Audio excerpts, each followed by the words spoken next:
So I'm going to touch a little now on entering the camp. So here we are, entering the front of the camp. This is a little nurses station. You're wondering why there's a nurses station outside the camp. That's to make sure that we aren't bringing Ebola into the camp and infecting staff there. So there's a number, about 150 members of staff on site at any one shift. It's a big operation. And we are checked, our temperatures are checked. And if we've got a fever or we feel unwell, there's a doctor's bay just over here where they'll do an examination and figure out if you've got Ebola. And some staff were prevented from going in who've been contaminated with Ebola inside the centre, and were prevented from going in as well, some of the local and staff. As you come in, you see a guy here. This is where the nurses' tent is. There's a guy spraying your feet, and so that you're not with bleach, so that you're getting decontaminated as you go in. You wash your hands in chlorine, which is basically the bleach that you smell in a swimming pool. So I always smelled like I came out of a swimming pool there, because you were washing in bleach so often. And then you walk in here, which is the changing, and you get into scrubs. So you're not bringing any of your own gear into the place, and you're not bringing any dirty stuff out. And that process is repeated on your way out. Here is a number of different things. I'll just talk through what people see. So this is a triage area I'm going to go through. But this is the gate into it. So this is where patients are going to be coming in. This guy in the blue is a survivor of Ebola, and many of these patients were given jobs within the centre. Two reasons. First of all, we thought that they had developed an immunity to the disease, but secondly, because they often had lost their jobs and they were ostracised in their own communities, so they needed to earn a living, and this is where they were employed. Many of them were employed in the thing, and they also were very useful because they were providing some of the clinical care inside. This is open so that people were going past and could see what was going on, because there's a lot of mistrust of what's happening, and you see us burning equipment because it's contaminated. But we had to actually open the walls of it so people could see that we weren't burning bodies inside this treatment unit. So that was something that had to be thought through as well. So patients come into into an Ebola treatment unit from probably three sources. First of all, if they have a relative who's been infected with Ebola, and the surveillance team will go out to their home and check, and if they show any symptoms, they'll be brought in. So this is what we call contact tracing. So we go out and we trace the contacts of people who've got definite diagnosis.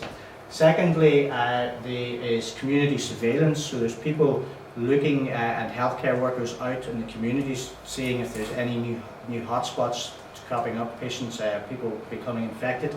And thirdly, people would just appear.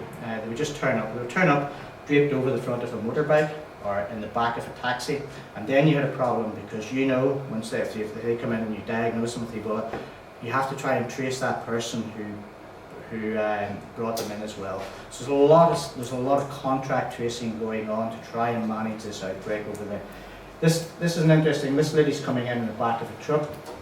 She's been met by a nurse here in this area. So we don't know if they've got Ebola or not. They may have or they may not. This guy at the back is stood here with one of these sort of weed killer things, your backpack that you have for weed killers, but it's full of bleach.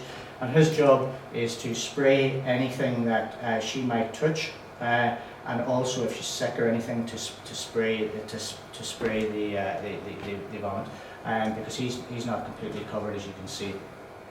This is me sitting. Actually, all the pictures I have of me sat doing nothing. I really did do some work, so I struggled to pick ones out. But I'm sat in the triage unit, and this here is a little plastic barrier. So that patient would be brought along and into this treatment, into this area where we would take a history. And what we're trying to figure out is there any reason why we shouldn't admit this patient into an Ebola treatment unit? You do not want to admit people who do not have high indices of suspicion that they've got Ebola, because you're putting them at risk from all the people that are in that area who probably do have it. So you have to be really careful who you bring in, and you do that by, I'm not going through all these, but they have to have a temperature, they have to have had contact with somebody who's definitely had the disease before. So if they've got a temp, and that one of their relatives has definitely been confirmed, you would admit them. If they've had contact, maybe as a funeral director with somebody who's had it and they've had contact with contaminated sheets or anything, we would probably admit them if they had a fever as well. Or it could be a new case, and they may have fever and maybe 3 out of 10 other symptoms that are so things like a headache, vomiting, profuse diarrhea, and most of them would be walking in at this point.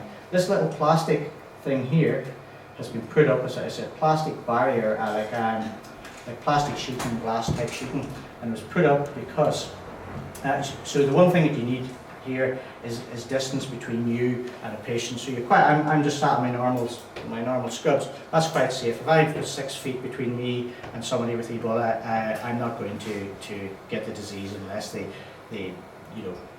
vomit over me or something like that. So it's too hot to sit in this gear all day. So you sit there. The reason this plastic is up is because there was someone who came in and had been sick, and it sprayed onto a member of staff who developed Ebola, and this was one of the, and this is when we tried to figure out how she got it. It was because we think that her contact was in the triage because she'd only been in the triage for a couple of weeks before it. So this was like a nice simple solution. This is the ambulance. This isn't like the ambulances we see here. This isn't like the ambulance that was going to come and pick me up from my farm out in Teeling if I had got ill when I came back, with a scramble from Edinburgh and everyone getting very excited about taking you to a treatment unit. This was a little Land Cruiser that had been cleaned out, and there was a stretcher in it and an enthusiastic driver, and that's all that there is in those things. There's not a lot of equipment out there for patients, so you're trying to get them into the treatments. There's no treatment being given in the ambulance. They've been given once they get in. So we admit a patient in. What happens then is the question. We go into this here. This is the triage tent. If you cast your mind back, it should be 4 tents.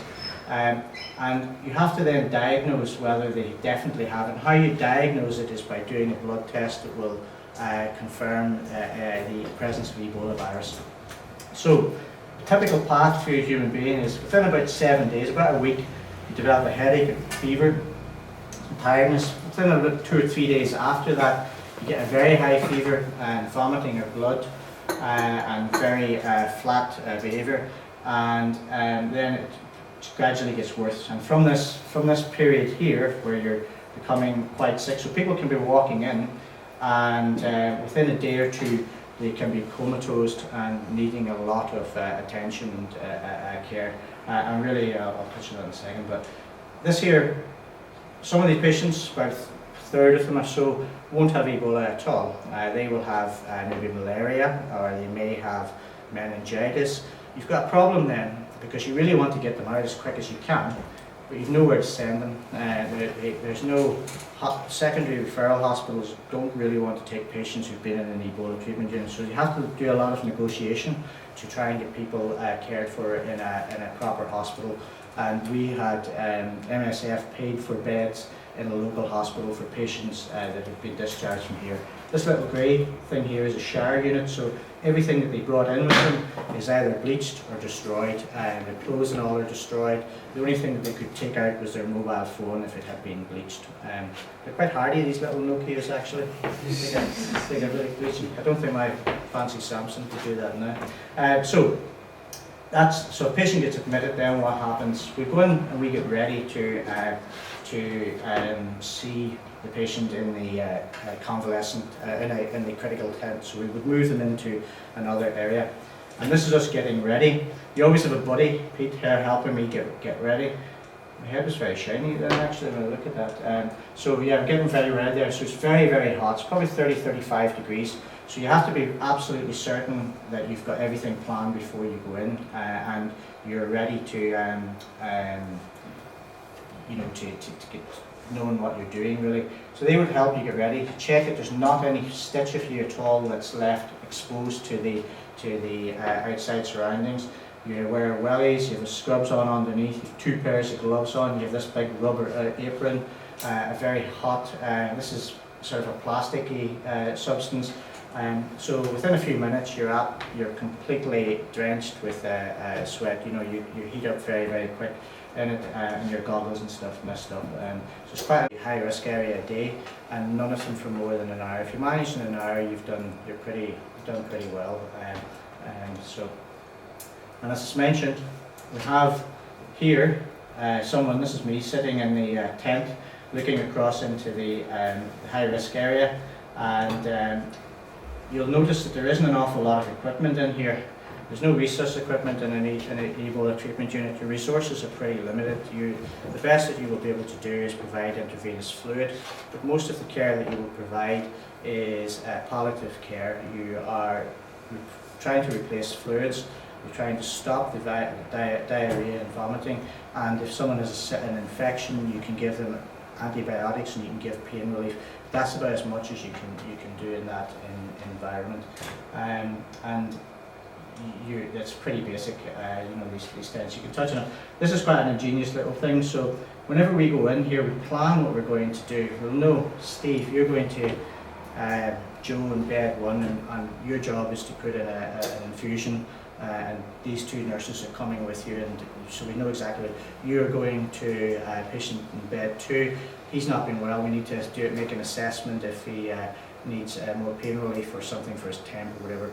So everyone knows exactly what they're doing before they go in, because your time is pretty limited. This here, you have somebody here that's a runner for you. So I might forget something and they will go and get it out of the store here, and they will drop it down this little chute, or they'll throw it across to you if you think you can catch it. But you don't really want to be doing that. So you just roll it down this little chute so that there isn't any contamination, because anything that's in here gets burnt. As simple as that. You know, everything that's behind this red cabling is potentially infective, and it gets chucked.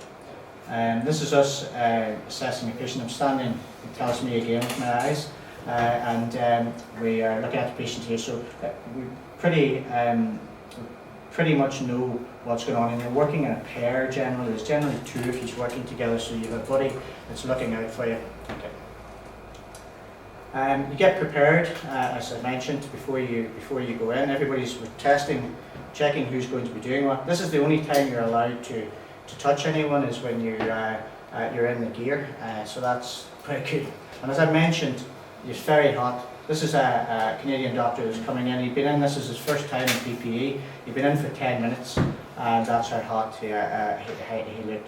This guy here is very important. When you're coming out, he's spraying you with bleach as you undress, or you de-robe, and that is really nice because it's lovely and cool because you're pretty hot.